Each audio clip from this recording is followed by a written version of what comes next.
Hello, I'm RG, and welcome again to Behind the RG Studios. Yes, this is behind the scenes. This is a show that is about behind the scenes of RG Studios. Maybe showing you some of the things that you have always wanted to know about, and some of the things maybe you haven't seen before. Here at RG Studios, it's not about always making or having a big box office bonanza. Oh, I kind of wish it did. Make my labor job a lot easier, that's for sure. But here at RG Studios, this is a non-profit studio. Individuals, myself, and maybe a few others who maybe come work with me in my studio to create something and we would be glad that we did it. You know, it's just one of those things we want to do. Making non-profit films is all about the creation, the having the will and the power to create what you want. Not doing it for the sake of a thrill of the audience or some sensationalism or some money. No, it's not about that.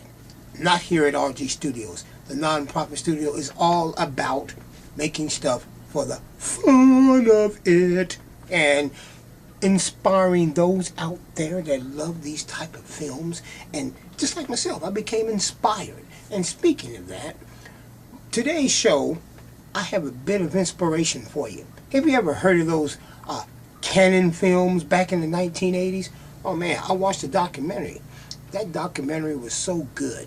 It was about the two fellows who created Cannon Films, the way that they came from their country, Israel, and then came into Hollywood and created these cheapos, basically B movies, but they were interesting. They had their own little niche there. Only if they could have took that niche and did something else besides the road that they took. The road that they took, which basically, when it comes down to it, it was about the dollar bill. They created a $300 million empire that got tore apart, particularly at the end. But those two guys were very inspiring, creating that studio the way that they did it, and had major stars working for them. Chuck Norris, Dolph Lundgren, Sylvester Stallone. Oh my God. Sylvester Stallone didn't make his first $20 million until he met the Cannon Boys. Yeah, I'm telling you, if you look at the documentary, you'll understand it. You'll say, man, those guys came out of the side and hit Hollywood and took them for a spin. And not only that, they had a trademark of selling a picture before it was even made. Way before Hollywood even took that and ran with it. It's like, now they selling, if you trace back how it started with the Cannon Boys. You know, the men who created Cannon Films would draw up a poster. Poster looks really fantastic, have some stars attached to it, and then all of a sudden they would sell that at the festivals, at what is that, Cannes festivals? Yeah. These movies, they would make money on top of money on a picture that hasn't even been one frame hasn't been shot yet. Where did they get that idea from? You know, now that's being exploited by a whole bunch of others after the fact, and it's such an overdone trademark now that people pretty much probably pass on so many projects because of that. You're selling, I forgot the term they use, selling points or whatever for a picture. That niche right there, but it's their zeal of approaching film in itself. You know, that was interesting, and that's really inspiring to me as a non-profit. I learned one thing about them. If they would have just slowed down and backed up a little bit and seen what they were doing, they had certain niches that Hollywood didn't have at that time. The industry didn't have it. They could have took that industry and they could have woven a new trade. It's just like the guy back in the day before they started releasing films, 1,000 screens, 2,000 screens, whatever. When Billy Jack was created, there was a fellow that created the movie Billy Jack. He released it 1,000 plus screens. It was never done like that before. It was a hit. That began what we call the box office hit. Box office bonanza. Bam, 1,000 screens. Now they're going 3,000 screens, 4,000 screens. They wouldn't even dare touch 1,000 screens back in before 1972. They wouldn't do it, you know. Oh, well, 50, 60 screens, 100 screens, about 200, 300, never 1,000. 1,000 was unheard of. This man spent his own money doing that. But those bits of inspiration from the Cannon films, the man who created Billy Jack, is what I have for you today. Also, I got an interesting behind the scenes. But here's something I got. I was creating a film called War at Red Rock. Oh my goodness. You have something from that? Yes, I do. And I was creating, before that film was totally created and let's say scripted in a way, I was getting real creative and I wanted something sci-fi. It was a gun that I wanted to, you know, something that would go, but they had this look to it, you know.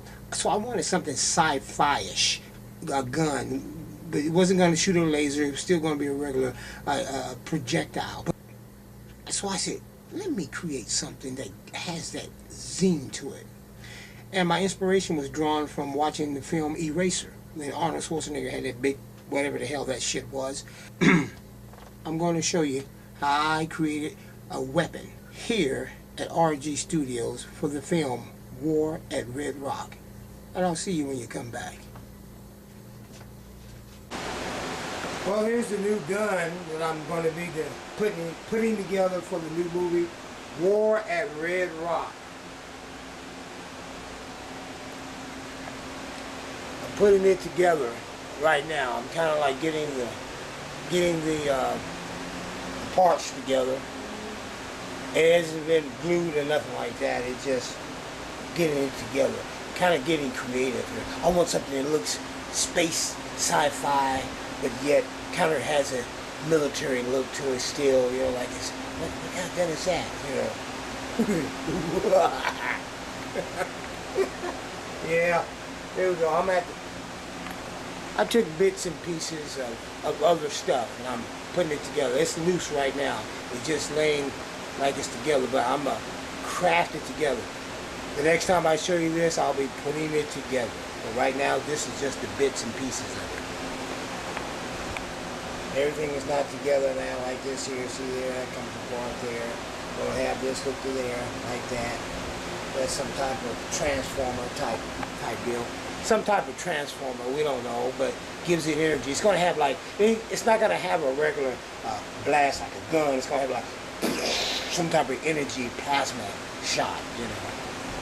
Because we're going to be killing robots. So we need, this here comes off, see there?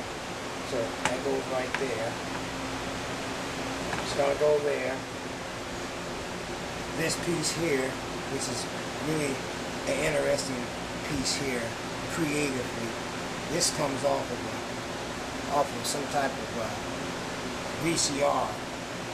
That's a piece of plastic there. It comes out the air conditioner there. This is going to go like this here. It's going to fit on like that.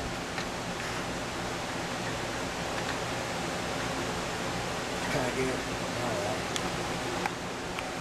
All right. Well, there we go. Kind of gets a general idea how that's going to kind of look. You can tell that's something different here. Comes off the back. Took a regular machine gun. I'm going to transform it into a plasma type space gun. There we go. But you get the idea. And I'll see you again, and this time I'll be putting it together. Okay, here we go. This is the pistol, the gun that I'm going to be using in the movie War at Red Rock. I think I told you I would come back and show you that I was putting this together. This is the paper mache, plastic gun, and some pieces and so forth. So I'm putting it together. I gotta have something that looks science fiction and unique, but yet has like a big blast coming out of it when I kill these deadly robots in this next movie. This is it here. It's going to be painted. I'll come back and show you the rest of it when it's done.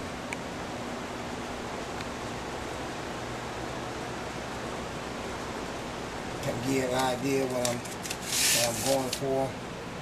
Going for something that kind of look like this in color and texture. That right there. That kind of gives you the idea of what I'm aiming for. Something in that direction.